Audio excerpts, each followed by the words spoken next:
전국의 키마카 회원 여러분 안녕하십니까. 오늘 우리 2018년도 지방직 공무원 오늘 시험 보셨죠? 그래서 오늘 시험 문제 한번 풀어보도록 하겠습니다. 일단 첫 번째 문제는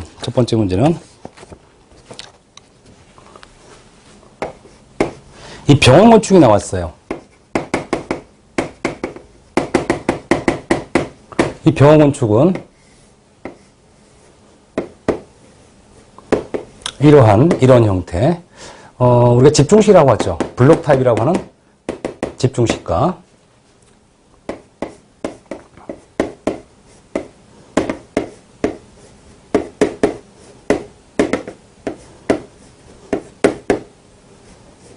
이런 이 파빌리온 타입이라고 하는 분관식이 있어요. 이 병원 건축의 우리 집중식이라는 것은 이제 우리 보통 이 도심형에 적합한 거. 그러니까 한마디로 이제 이 좁은 대지에 건물을 지을 때, 우리가 이제 보통 외래부라든가 중진부나 병동부가 하나의 건물에 배치되는 이런 형태를 집중식을 하고요. 좀 넓은 대지에, 뭐 예를 들어서 뭐 외래라든가 뭐 중진이라든가 이 병동부를 따로 이렇게 건축하는 경우를 우리가 보통 분관식이라고 해요. 사실 우리 병원 건축은 뭐 집중식이 먼저 분관식이 먼저 얘기를 하지 않아요. 하지만 이제 과거에는 이렇게 분관식을 하기보다는 이 뭐 성당의 일부라든가 또는 공공시설물의 일부를 이용해서 병원을 했었대요. 그러다 보니 전염병이 들고 하니까 이거 환자나 의사나 간호사나 정말 못 살겠는 거예요. 그렇죠? 한 환자가 들어가면 이게 전염병 때문에 막 문제가 되는 겁니다. 그래서 건축적으로 이 전염병동은 이렇게 분리를 해야겠구나라는 생각을 해서 이 분관식이 시도가 됐다고 하죠. 그러나 점차로 이제 우리 건축 기술, 뭐 건축 환경 설비 이런 고도의 기술이 발전하면서 어느 정도는 이제 하나의 건물에 배치를 하고 꼭 필요하다면 격리병동 같은 걸 잘 배치를 함으로써 이 하나의 건물에 집중하는 것도 가능하다고 하죠. 근데 이 각각의 특징이 약간 다르죠. 왜냐하면 이 집중식 같은 건 엘리베이터 타고 올라가서 내려왔다 하면 돼요. 그런데 이제 우리가 이 병동부에서 뭐 중진부 같은 거 이동할 때는 어떻게 돼요? 비가 올 수 있고 눈이 올 수 있고 환자 거동이 불편할 때는 들것으로 날라야 되는 이런 문제가 생겨요. 그래서 우리가 상대적으로 이제 설비 배관이 굉장히 분산돼 있고, 그 다음에 보행거리도 좀 멀고, 다만 이제 병동부 자체는 이제 저층형으로 건물을 띄다 보니까 환경 조건이 양호화될 수가 있어요. 양호하게. 이렇게 쭉 보니까 답은 3번이다. 왜? 환자를 주로 경사를 이용하여 보행하거나 들것으로 이동하는 것은 집중식이 아니라 분관식 타입이거든요. 문제 3번 수월하게 푸셨을 겁니다. 2번 문제예요. 이 사무소 건축에 관한 설명으로 옳은 거 물어봤는데, 이 문제, 우리가 이제 보통, 제가 늘 수업하던 이런 내용 중에 하나네, 그쵸? 많이 들었던 거죠. 왜? 1번도 마찬가지면 2번 같은 경우도, 우리 엘리베이터 대수 한철한다, 그러면 사실은 항상 기분이 뭐라고 했어요? 5분간이에요, 5분간. 물론, 이용자 수는 말이죠. 점심시간에 많을 수도 있어. 하지만 우리가 출근 시간에 굉장히 여러분들이 정해진 어떤 출근 시간이라는 그 정해진 거기 때문에 좀 힘들 수가 있는 거예요. 그래서 결국 엘리베이터 대수 한철할 때는 항상 5분간이에요. 무슨 간? 5분간. 이 5분간이구나. 5분간. 자, 두 번째. 우리가 엘리베이터를 한 곳에 집중하는 건 맞아요. 보통 이렇게 얘기를 하죠. 승용승강기는 집중해라. 집중해라. 왜? 승강기가 막 여러 군데 분산되어 있으면 그거 찾기도 힘들어요. 그죠? 다만 우리가 너무 여러 대가 있을 때는 이렇게 우리가 서로 마주보는 대면 배치를 하겠죠. 하지만 4대 정도 이하라면 직선 배치를 하는 것이 적절할 수가 있어요. 그래서 8대가 아니라 보통 4대 정도라면 직선 배치를 하고 더 초과가 된다면 그렇죠. 알코올 배치를 해가지고 서로 마주보게 한다든가 하는 이런 배치 기법이 필요하겠죠. 자, 3번. 엘리베이터 오피스 랜드스케이핑은 어떤 타입이죠? 오피스 랜드스케이핑은 개방식의 일종이에요. 이 개방식과 우리 개실형이라고 있어. 개실형. 인디비주얼 시스템이죠. 각각 실들을 이렇게 배치하는 이 개실형과 이렇게 통으로 배치하는 이런 개방식이 있어요. 개방식. 그런데 이제 이 개방식을 조금 더 우리가 변화를 추구해. 이 변화를 추구하면서 조금 더 자유롭게, 그렇죠? 이 자유롭게 배치하면서 우리 고정 칸막이, 반고정 칸막이 모두 제외하고 이 플랜트 박스 같은 거를 통해서 이제 업무의 능률성을 향상시킬 수 있는 이러한 방식이 나왔다. 이걸 오피스 랜드스케이핑이라고 그래요. 오피스 랜드스케이핑은 개방식의 특징을 그대로 반영했죠. 그런데 이때 변하는 작업의 패턴에 따라 능률적으로 조절할 수 있는 타입이 바로 오피스 랜드스케이핑에 변화가 있잖아요. 자유롭게 책상 배치를 하고 업무의 특성에 따라 우리가 부서 간의 칸막이를 없애는 대신에 프렌트 박스 같은 걸 하다 보니까 프렌트 박스가 뭐 조경이거든. 그래서 오피스 랜드스케이핑 아니겠습니까? 아, 그러네. 맞는 거는 4번밖에 없군요. 그죠? 4번 답이다. 과제가 없는 거죠. 자, 그렇죠? 자, 그 다음에 이제 3번 문제. 야, 3번 문제 딱 보니까 우리 회원님도 아시죠? 자, 제가 이랬잖아요. 우리가,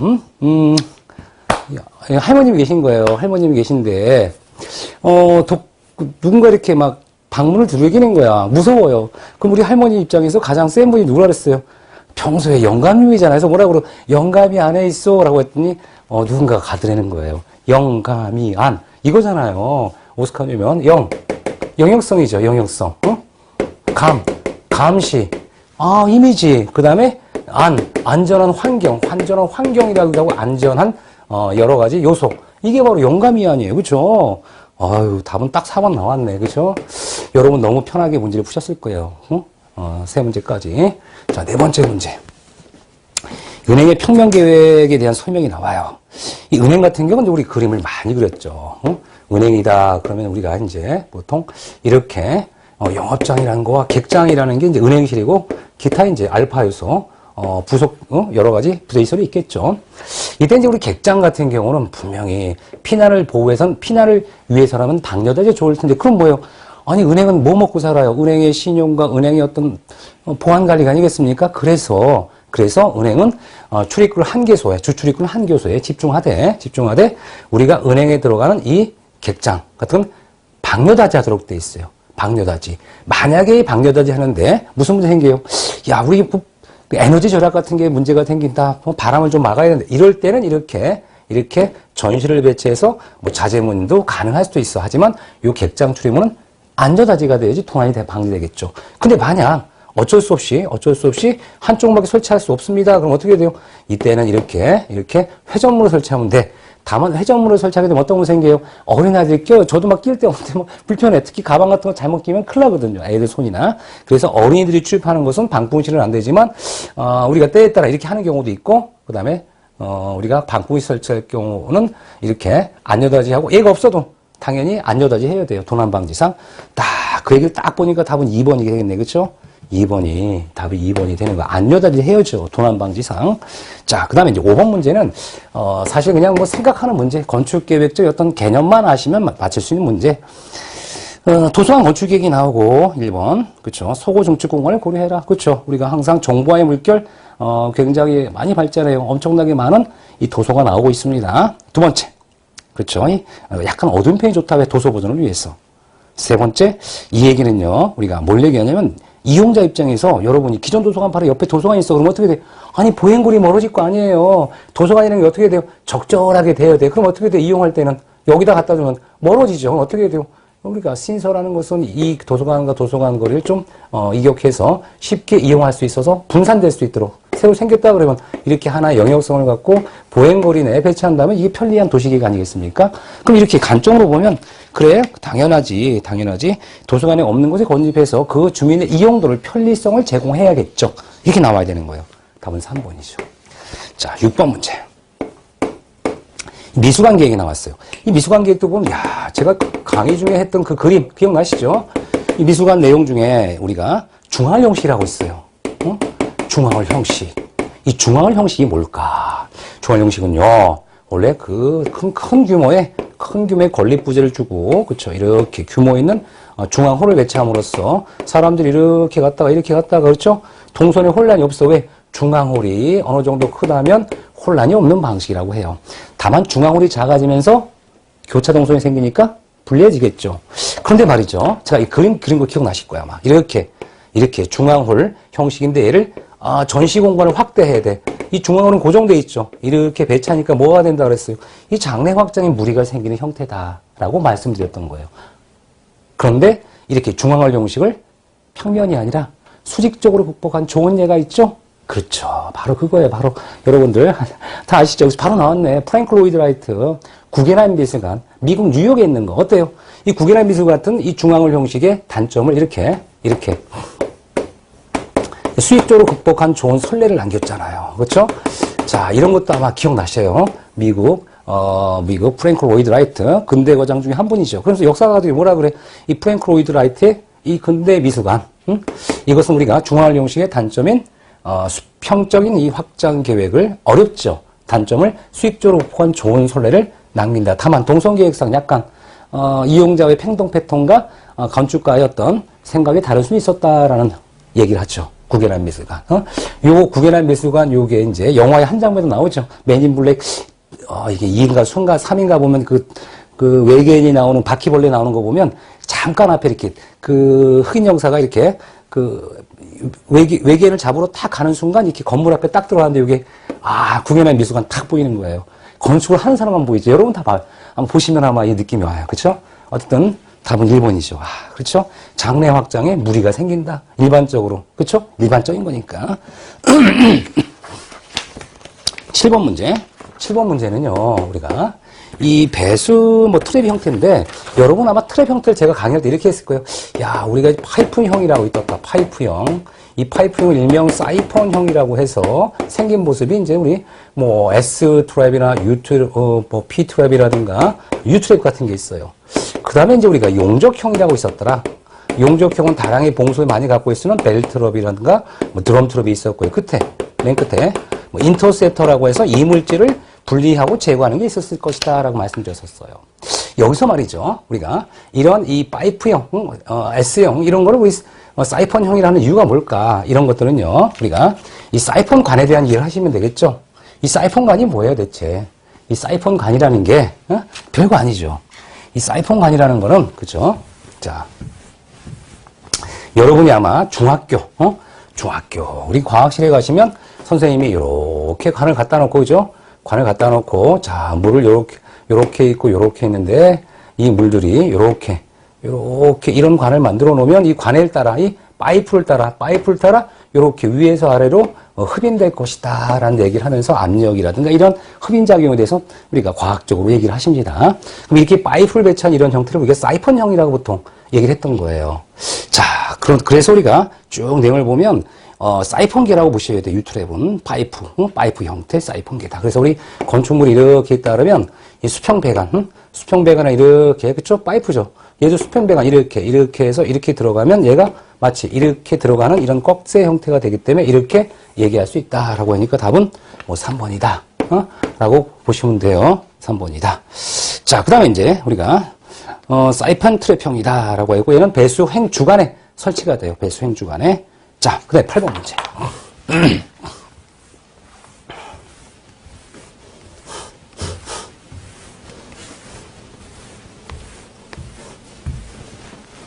이 8번 문제 같은 경우는요, 8번 문제. 자, 우리가 이제 건축물의 피난 방화 구조 등의 기준에 관한 규칙상 공연장의 피난시설이 나와요. 이 공연장 피난시설 같은 경우 이제 규모에 따라 이렇게 복도를 배치하는 형태가 있고요.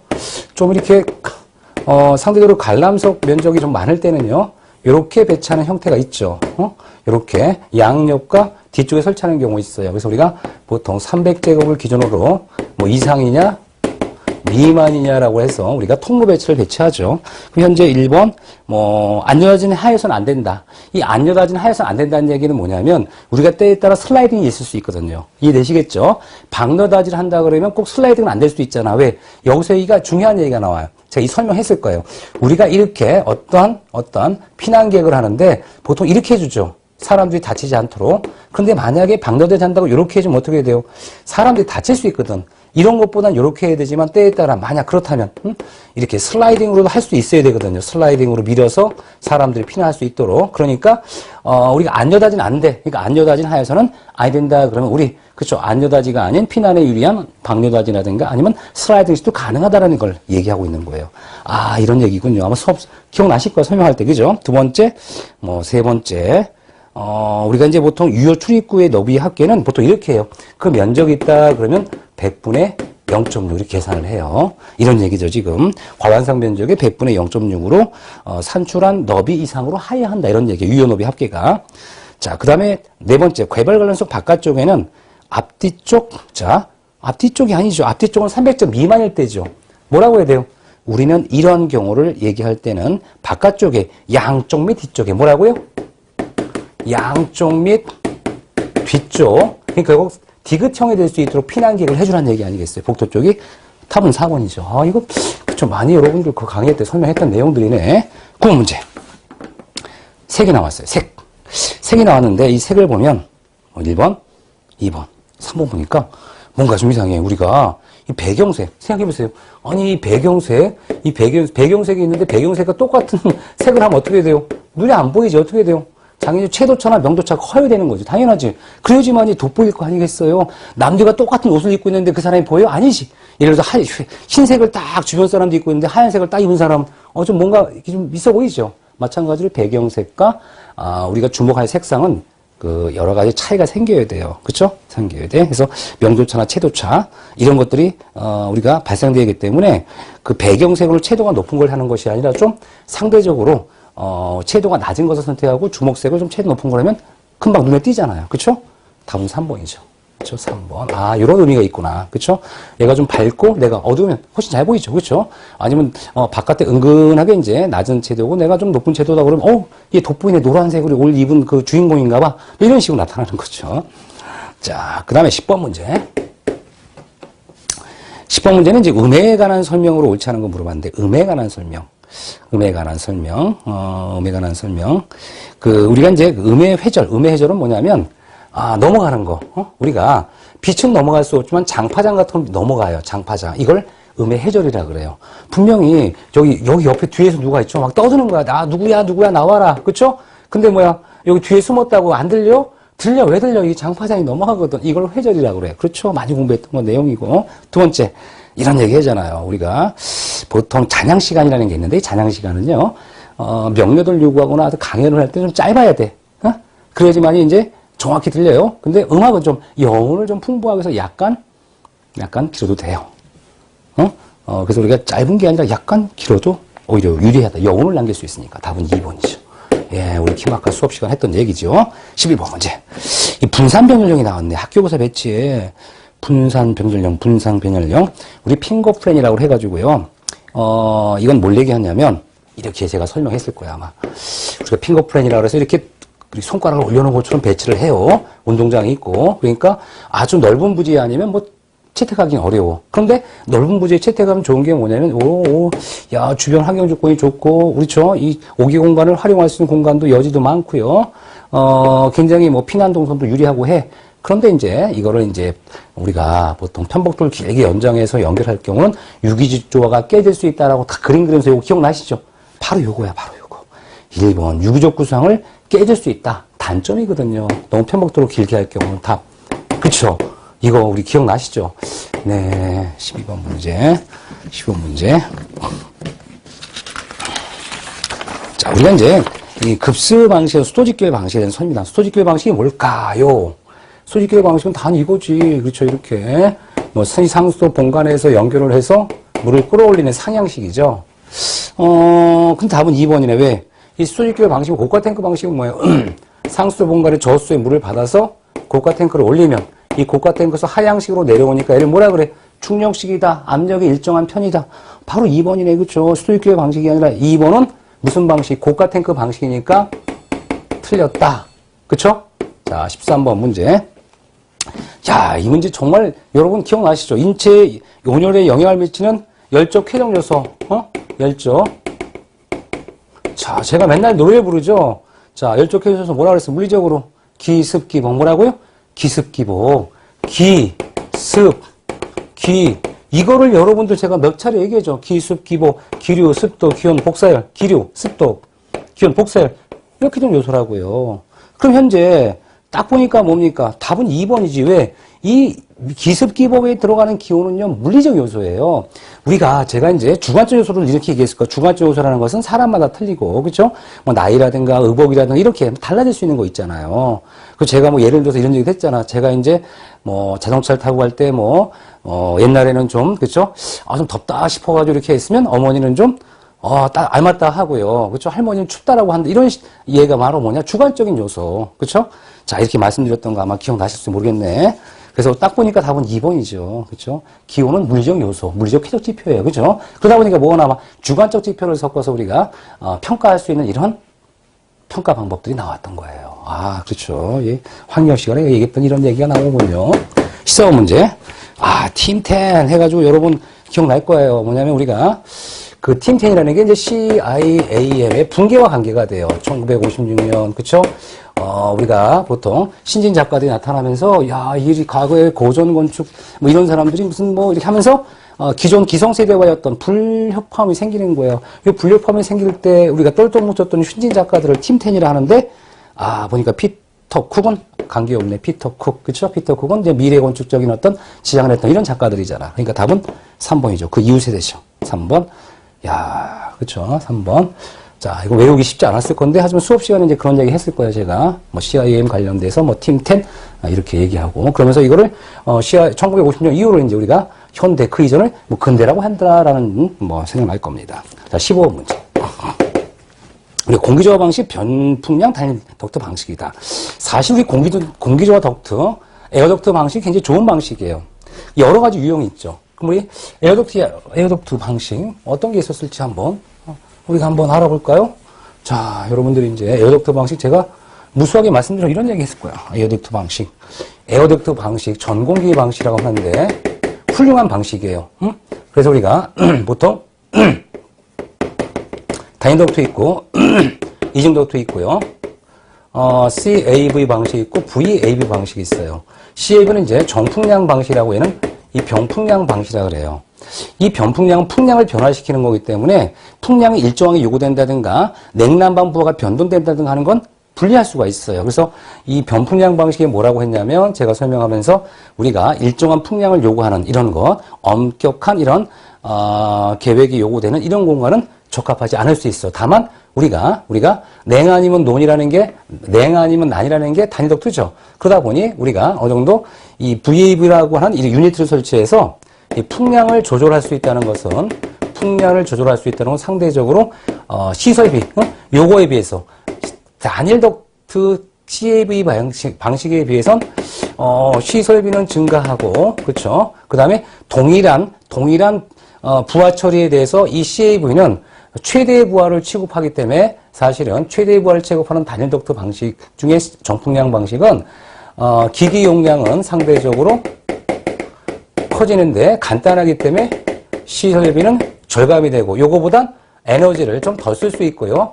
자, 반면에 이 전풍량 방식은 기기 용량은 작아지고 시설비는 상당히 높아지는데 에너지는 절감할 수 있기 때문에 에너지 절감형 방식이다. 다만 우리가 수술실이라는 이렇게 특별히 공조를 요구하는 것은 적합하지가 않다라고 제가 말씀드렸던 부분이에요. 우리 기본서에도 이런 내용이 나와 있죠.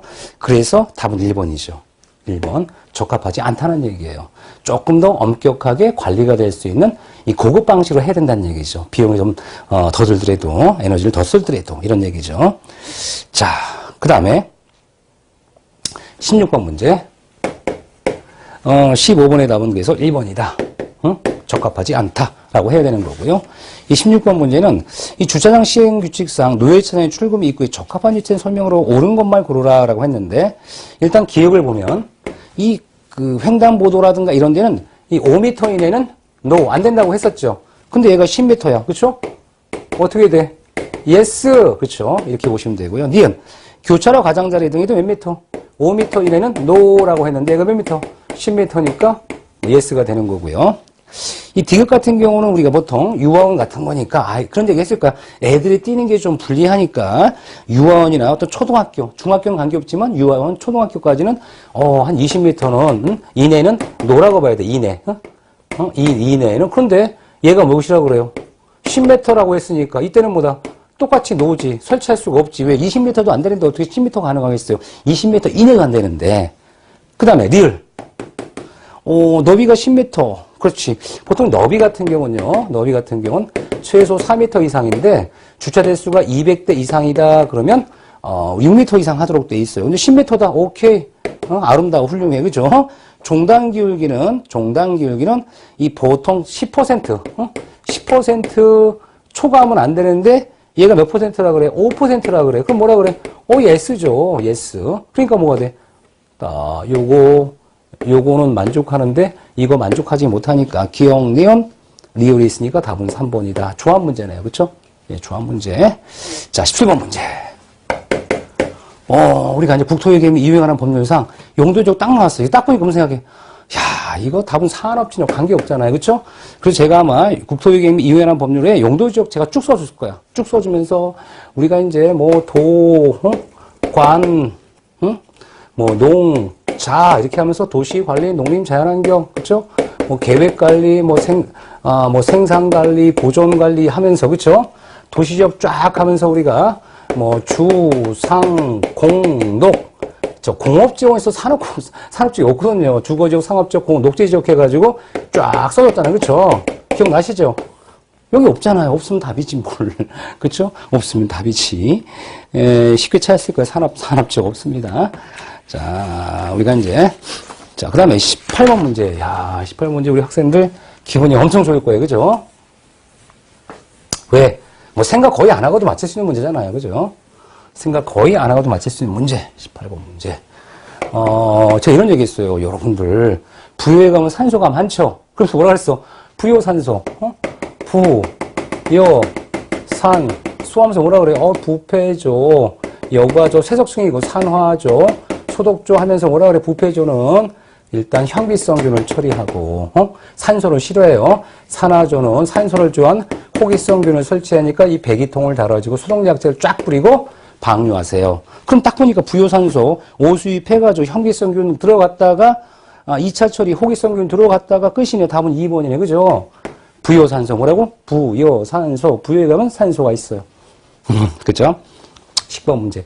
야, 10번 문제 좀 어렵네. 그죠?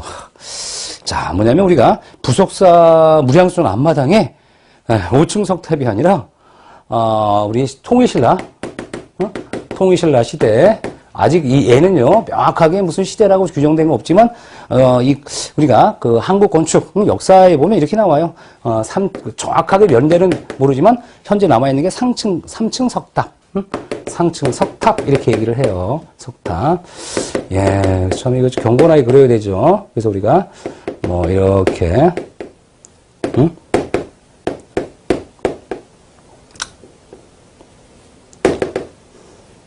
좀 더 넓어집니다.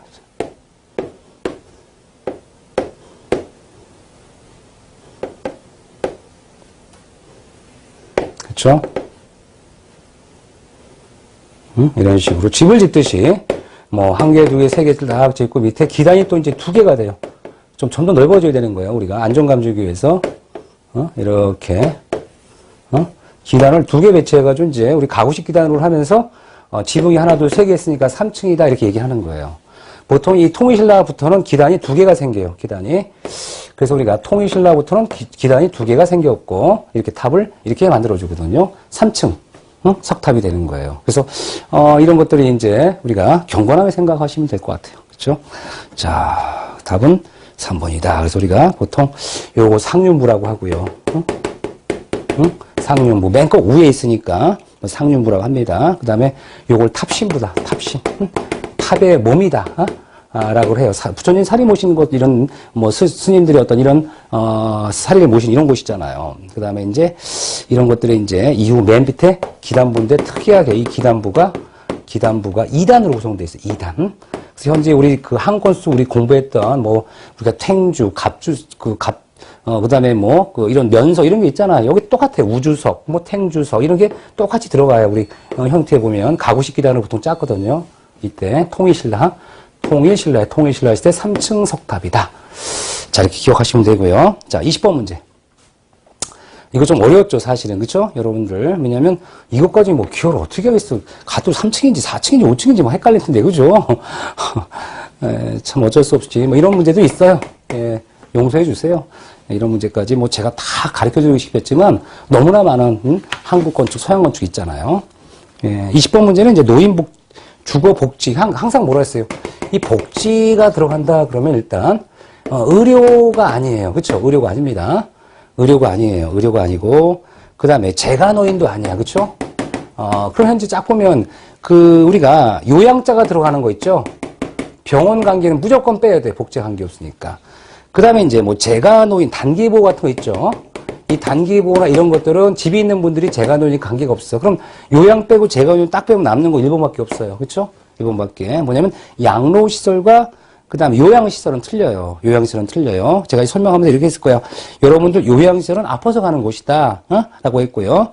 그 다음에 노인주거 복지다는 복지는 이제 우리 복지주택 같은 거. 그쵸? 복지주택이라든가 아니면 양로시설 이런 걸 얘기하기 때문에 답은 1번이다. 자, 이렇게 해서 여러분들 제가 강의를 하면서 이런 생각을 했어요. 이 지방직 문제의 유형을 볼 때마다, 여러분들이, 우리가 기본에어 충실할 수 있도록 공부하신다면 상대적으로 좋은 득점이 가능한데, 아무래도 여러분이 공부하는 양이 많고 선축기획이 워낙 양이 많아요. 뭐가 나올지 아무도 모르니까 계속 우리 기본서 강의와 테마와 모의고사까지 이렇게 진행을 하면서 다양한 문제를 제가 이렇게 제공합니다. 이번 문제 유형을 보면 뭐 한 문제 정도는 사실은 제가 예상하지 못한 부분이 나왔고 나머지는 대체로 여러분들 학습했던 내용들 중에 일부가 될 겁니다. 그럼에도 불구하고 실제 시험장에서는 다른 과목과 같이 있고요. 이 마음이 편하지 않잖아요. 그래서 일부 어려움 있는 문제가 있었을 겁니다. 이런 것들 앞으로 좀 더 여러분에게 좋은 서비스, 좋은 강좌 해드리려 노력할 것이고요. 아무쪼록 궁금하신 점이나 질의가 있으시면 저희 키마카에 연락하시면 제가 최선을 다해 도와드릴 거고요. 학교 가시면 꼭 저한테 저 키마카 회원님들 얘기하시는 겁니다. 여러분들 회원님들은 아무쪼록 우리가 면접지도 신청하시면 내일 모레도 이제 면접지도가 있어요. 국가직 서울시. 아무래도 이제 요번에 이제 지방직 일정과 겹쳐서 많은 학생들이 이제 뭐 신청을 못 하신 것 같아요. 합격했다는 연락을 많이 받았지만 그래서 이제 그런 여러분들이 혹시나 면접 필요하시면 항상 제가 무료로 지금 2000년부터 지금 계속 아주 많은 학생들 면접 지도했는데 제 나름대로도 이제 공직 경험이 있고 뭐 여러 가지 이제 면접 경험이 있기 때문에 여러분 최선을 다해 도와드리도록 하겠습니다. 여러분의 합격을 기원합니다. 감사합니다.